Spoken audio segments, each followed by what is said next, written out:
Distintos cultos a la Eucaristía. Culto significa devoción. Y a la Eucaristía, donde Jesús está realmente presente, debemos darle culto de adoración, porque es Dios quien está escondido detrás de las especies de pan y de vino. Pueden haber cultos públicos y cultos privados, personales. Culto público, por ejemplo, es la solemnidad y la procesión del Corpus Christi. Procesionar la custodia con Jesús consagrado por las calles, por las avenidas, por las plazas, eso es un culto público. Celebrar la misa del Corpus Christi es un culto público. Otro culto público son los congresos eucarísticos, es decir, esas reuniones de cristianos donde se dan cita para meditar, pensar y reflexionar acerca de la Eucaristía, congresos eucarísticos. Otro culto público es la exposición del Santísimo Sacramento para la devoción y culto a la presencia real de Cristo. Cultos privados, por ejemplo, es la comunión espiritual que tú puedes hacer a lo largo del día. Como expresión de gratitud por la comunión sacramental recibida y como preparación para recibir con fervor la comunión sacramental, tú puedes pedirle a Dios: Señor, ven a mi alma, Señor, ven en mi corazón, Señor, prepara mi alma. Es un culto privado y eso sería el termómetro de la sincera amistad con Jesús y la expresión más genuina, más exacta de esa verdadera comunión con Dios, de esa íntima comunión que tú tienes con Jesús. Acuérdate que Jesús decía: donde está tu tesoro, allí también está tu corazón. Estas comuniones espirituales las podemos hacer caminando, esperando el autobús, en el carrito por puesto, en el taxi, mientras estamos trabajando, mientras estamos estudiando, mientras estamos jugando, participando en algún partido de fútbol, de béisbol, de básquetbol. Ahí puedes decir: Señor, ven a mí. Es una forma de comulgar espiritualmente. Lo único que necesitas es elevar tu pensamiento a Cristo Eucaristía y decir: yo quisiera recibirte sacramentalmente. Las visitas al Santísimo no se realizaron desde el primer momento. Las visitas al Santísimo es una práctica que aparece por primera vez en la vida de una santa que se conoce con el nombre de Santa Dorotea en 1394. Dorotea y su vida son muy interesantes. Dorotea vivió entre 1347 y 1394. Era una viuda. Era oriunda de Montau, una ciudad que queda en la antigua Prusia, donde está hoy el territorio de Polonia. Era una mujer de origen campesino y sus datos, lo que se conoce de ella, es solamente a partir de los 17 años. Porque a esa edad ella se casó con un rico fabricante de cuchillos que se llamaba Alberto de Danzig, que también se conoce como Adalberto de Praga. Y tuvo 9 hijos. Y de esos 9 hijos, solamente una hija fue la que vivió, todos los demás se murieron, y esa hija se hizo, a lo largo del tiempo, monja benedictina. Durante muchos años, el matrimonio de Dorotea y de Adalberto era un verdadero calvario, porque Adalberto tenía un carácter violentísimo y la insultaba, le pegaba. Ahora, Dorotea sobrellevaba esta situación con oración. Ella le pedía a Dios: Señor, que este hombre, mi esposo, mi marido, me deje de insultar, me deje de golpear. Hazlo que se convierta, por favor, Señor. Y le suplicaba que cambiara de carácter, que se arrepintiera de sus pecados, que se arrepintiera de su violencia. Y la paciencia, el amor y sobre todo las oraciones de Dorotea lograron el milagro. Y lograron el milagro de que Adalberto se convirtiera en un hombre tranquilo en un hombre pacífico que respetaba a su esposa. Y a partir de este cambio, el matrimonio se convirtió en un modelo de vida cristiana. Dorotea y Adalberto, ambos rezaban juntos, iban a la misa y empezaron a hacer peregrinaciones. Una de estas peregrinaciones que hacían, por ejemplo, era a Colonia, esa ciudad alemana donde se dice que están enterrados los 3 reyes magos. También iban a la abadía benedictina de Einsiedeln, en Suiza, que es uno de los más antiguos santuarios de Suiza, un lugar de oración consagrado al Divino Redentor y donde se venera a la Virgen María, recibiendo de ella como una serie de gracias y una serie de cosas lindas y de paz. Allí la Virgen María se conoce como la Virgen Negra. Iban también a la Capilla de las Gracias, que se levanta sobre un lugar que históricamente está comprobada, donde había un benedictino que había muerto hacia el año 861 y con el ejemplo de su vida y una muerte muy santa, había encendido y alimentado la luz de la fe en todos los pueblos alrededores. Todavía hoy los hijos de San Benito, o sea, los benedictinos, con su oración constante y con su vida ejemplar, mantienen viva la fe a través de los siglos y la transmiten intacta a todas las generaciones futuras. Este santuario, que es el santuario de Einsiedeln, fue visitado por el Papa Juan Pablo II en 1984. Dorotea y Adalberto visitaban estos santuarios, se ponían de rodillas frente al Santísimo y en un momento, en 1390, planearon una peregrinación a Roma, pero Adalberto se enfermó y entonces le dijo a Dorotea: Dorotea, por favor, ve tú en nombre de los dos a Roma, donde está el Papa, donde está el jefe de la iglesia. Y Dorotea no quería dejarlo solo porque veía que estaba enfermo, pero ante la insistencia de él, aceptó y fue de viaje sola. Pero en el transcurso de este viaje, Adalberto murió. Un año después, Dorotea cambió su residencia y se fue hacia el noreste de Alemania, donde vivió todo el resto de su vida, en un lugar llamado Marienwerder.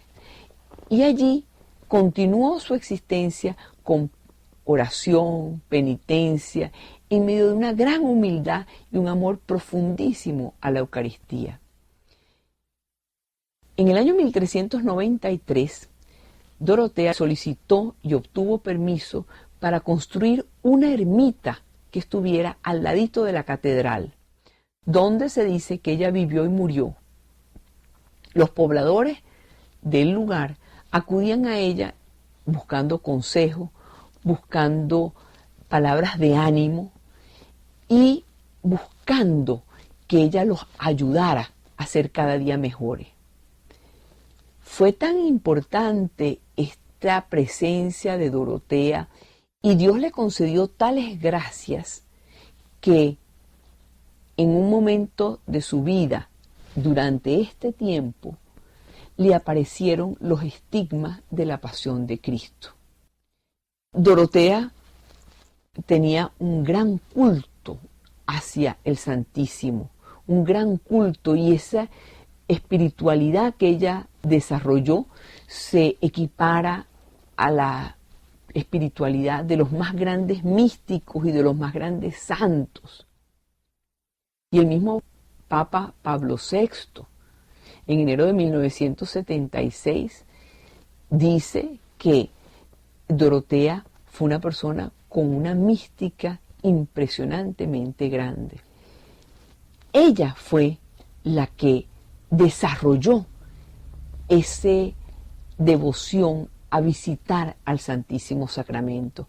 Esas visitas al Santísimo Sacramento fueron producidas y fue creciendo esa devoción a raíz de toda la espiritualidad de Dorotea.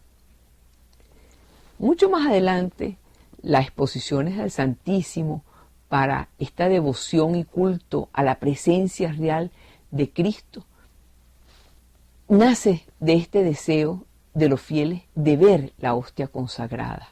Con la devoción de Dorotea durante la Edad Media, la reacción de muchos cristianos frente a los errores de personas que negaban la presencia real de Cristo en la Eucaristía, hicieron que la devoción al Santísimo y la exposición de la custodia con la hostia consagrada como un culto a la presencia real de Cristo creciera cada vez más y se incrementara, sobre todo en los siglos XVI y XVII.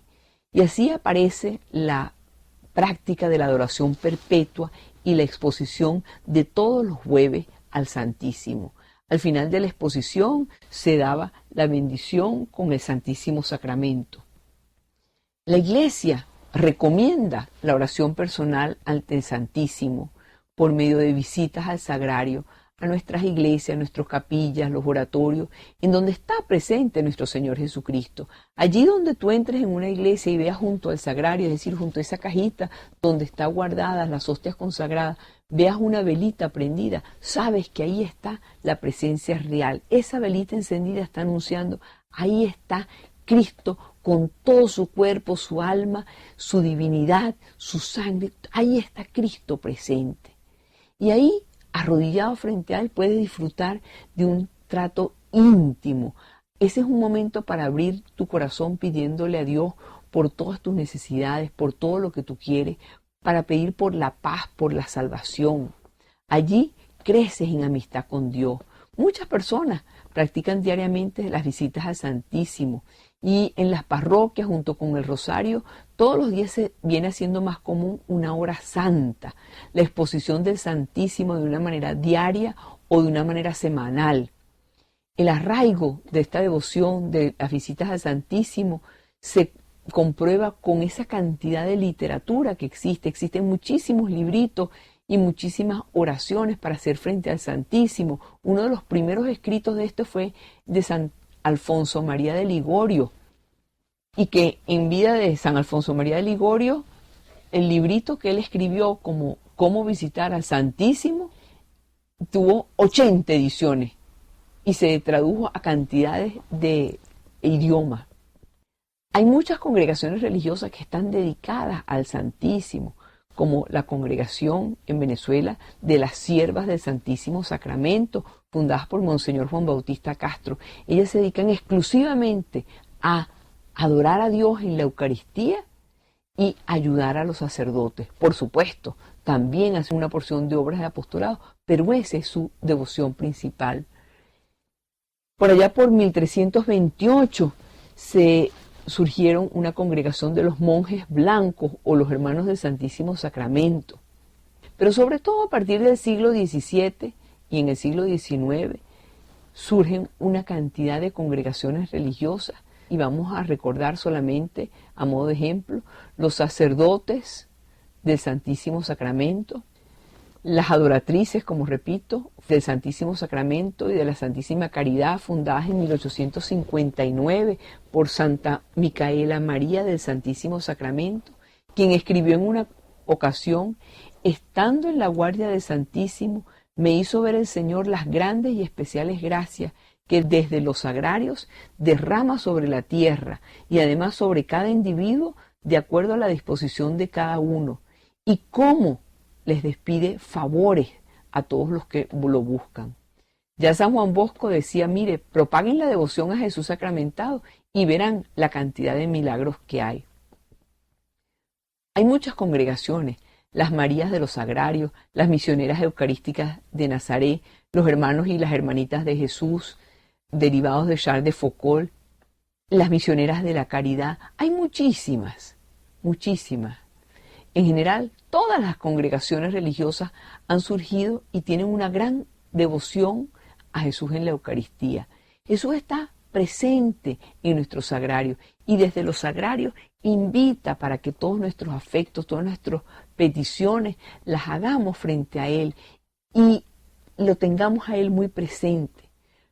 Amigos, junto al sagrario aprendemos a amar a Dios, amar a nuestros semejantes. Ahí vamos a encontrar las fuerzas necesarias para ser fieles, el consuelo en los momentos de dolor. Cristo nos espera siempre. se alegra inmensamente cuando estamos, aunque sea por un tiempito muy corto, junto a Él. En el sagrario, Jesús está esperando a todas esas personas que están maltratadas por las asperezas de la vida, por la dureza de la vida. Ahí Jesús está listo para darles calor, comprensión, afecto, amor. Junto al sagrario, diariamente se cobran actualidad esas palabras de Jesús que decía: vengan a mí todos los que están cansados y agobiados y yo los aliviaré. Por eso la invitación es a visitar con mucha frecuencia el Santísimo, porque ahí está Jesús, ahí está Dios, Él está esperándonos y tiene muchos bienes reservados para darnos. Ahí está Dios verdaderamente presente, amigos, y con Dios siempre ganamos.